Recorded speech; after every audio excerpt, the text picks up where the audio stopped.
Gardening for Wildlife, Places for Wildlife. Creating a wildlife-friendly garden or landscaping is all about helping wildlife survive. Providing food, water, and cover will help individual animals, but to ensure that the species as a whole continues to survive in your area, they need to reproduce. And in addition, some species, such as amphibians or butterflies, have totally different habitat needs in their juvenile phase than they do as adults. So it's important to offer habitat in all phases of the life cycle.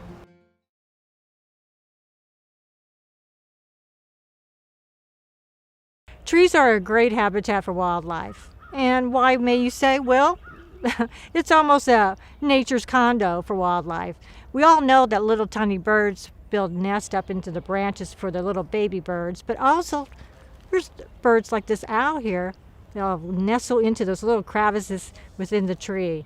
And also, within the bush that's surrounding the tree is also a habitat for wildlife. And deep within the soil, you'll be worms and all kinds of little creatures. So, always wanted to own a condo?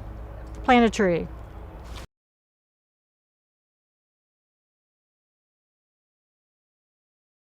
Small ponds and wetlands can be a valuable asset in suburban sites to help with wildlife.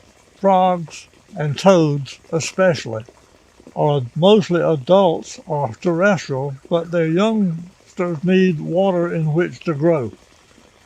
Most suburban areas don't have natural ponds or wetlands, so a man-made pond gives the frogs and toads that live in your backyard a place to reproduce.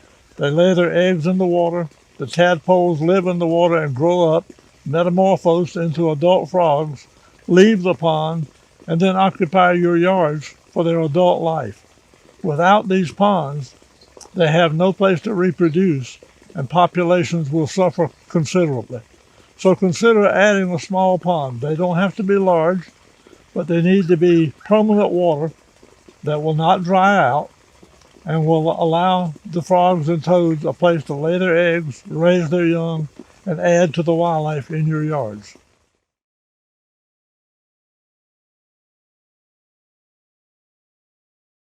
Many places for cover can double as locations where wildlife can raise young, from wildflower meadows and bushes where many butterflies and moths lay their eggs, or caves where bats roost and form colonies.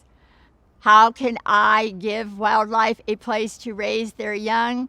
You need at least 2 places for wildlife to engage in courtship behavior, mate, and then bear and raise their young.